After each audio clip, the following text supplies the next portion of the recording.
Hey guys, it's Time Interpreting Weather here, back with a brand new video, and it is going to be a little bit of a shorter video than usual, but let's just kick this thing started right here with Winter Storm Landon already in place. Here we go. Here are current conditions. We have a lot of cold air in place, definitely for Texas, New Mexico, and Oklahoma so far. These are record-breaking temperatures, bringing freezing cold to Dallas and Fort Worth, Texas. They've never seen anything like this in pretty much a long time. Freezing rain, actually, moving across the entire region of the United States over here. And look at that. We have a lot of snowfall here for the western part of the Appalachian Mountains, currently our low-pressure system, bringing a little bit of tornado warnings and watches, actually, in some places of Alabama, Georgia, and Tennessee. Mississippi also today. Kentucky could also be in there. But here we go. This is just a lot of severe weather down the southeast. And also a lot of mixed precipitation with that as well. Let's move forward in time. We have a lot of those heavy snow bands moving right into the northeast, and cold still persists in the west by tomorrow. We do get more severe weather, more widespread, all the way from Louisiana up toward New York City. And here we go. We have a lot of that freezing rain, mixed precipitation there, finally moving its way to the east coast of New England and northeast and mid-Atlantic. And here we go. It's just a little bit stronger as it moves off the coast, actually, because it drops in millibars a little bit and then it just exits right off, and we do get some cold persisting in the northeast by the weekend. And here we go, looking at those ice accumulations here.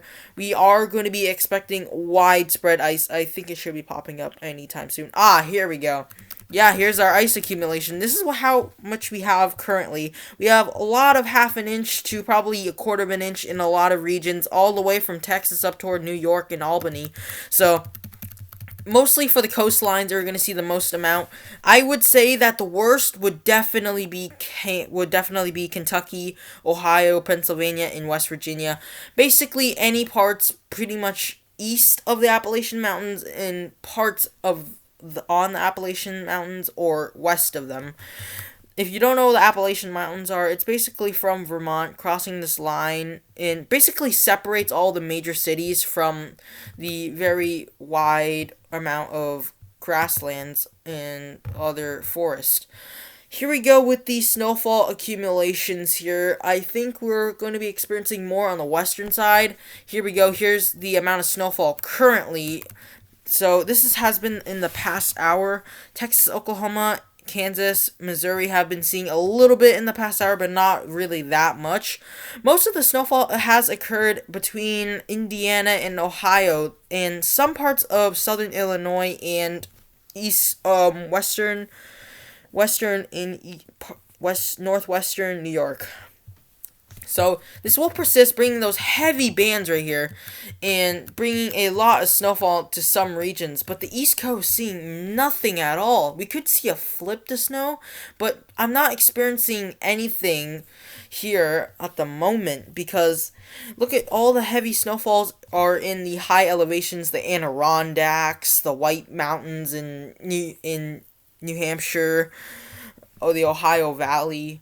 But here we go. Here's something special about the storm. Look at how tight those snowfall totals are. It depends on where those heaviest bands are. If you're in Nashua, New Hampshire, you could be just looking at a coating to an inch. Go 10 miles north to Concord, New Hampshire, or Manchester. You could be looking at around half a foot to a feet of snow, or a foot of snow. So this is going to be very, very tight because even a slightest shift of a few miles can put you between either 2 inches to like almost 2 feet of snow. So it's basically very, very severe. But one thing I want to show you last is the ice storm potential damage. Now, most people are going to see 0 to 1 category levels of ice storms because they're not going to see that much ice due to not enough warm air feeding into the beast of Winter Storm Landon. But we do have most of it 0 to 1 for the western part of the Appalachian Mountains if you live northwest there.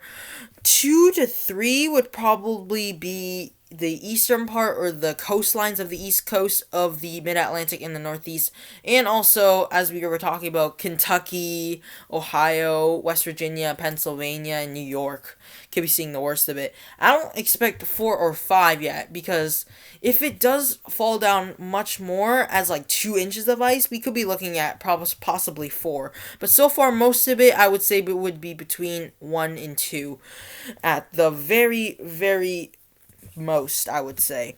3 is a possibility. 0 is definite. We're definitely going to see ice somewhere because it's already fallen. But here we go. 0 would probably be minimal damage, causing a little bit of slippery trouble, but barely anything. 1, we could be seeing around 1/10 of an inch to a 1/4 inch of ice. I know where I'm going to experience around 1/2 an inch of ice, which I never had before. The most I've ever had was probably only 0.05% of an inch. It isn't really that much, but some isolated or localized utility interruptions. Some businesses going to be shut down, but very minimal damage. 2 would definitely be trees down, power lines down, power outages lasting between half a day to probably 2 days, possibly. It could definitely be between 1/4 of an inch to 1/2 an inch of ice. That's when you're talking about severe ice. 3, here we go. Tree limb damage is excessive everywhere. Widespread power outages lasting for days. This is the ice storm nightmare that would be happening. I mean, yeah, 1 or 2 would sound good. You would get businesses shut down. You could be working from home or skip work at all, or schools could be closed and children will be happy. Yay. But what I will be expecting is that if you get a category 3 of an ice storm, it's not going to be fun. I can tell you that. It's not going to be very well pleasant.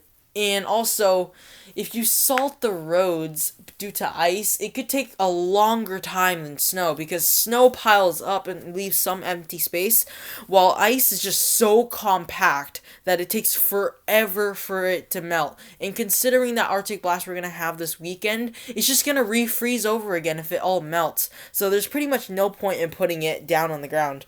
But that's basically all I wanted to say in this video. Just give you a quick update. 5 to 10 minutes long, possibly. But yeah, that will be it for today's video. Make sure to like, comment, subscribe, and also turn on post notifications to get a weather update daily, hopefully, in February. I'm sorry my February outlook hasn't come out yet. I will promise you it will come out very soon. I have been working on it a little bit and have been editing it a little bit also. So I'm taking it one step at a time, and I have been busy. So, well, I guess I can say it's just Ty interpreting weather out.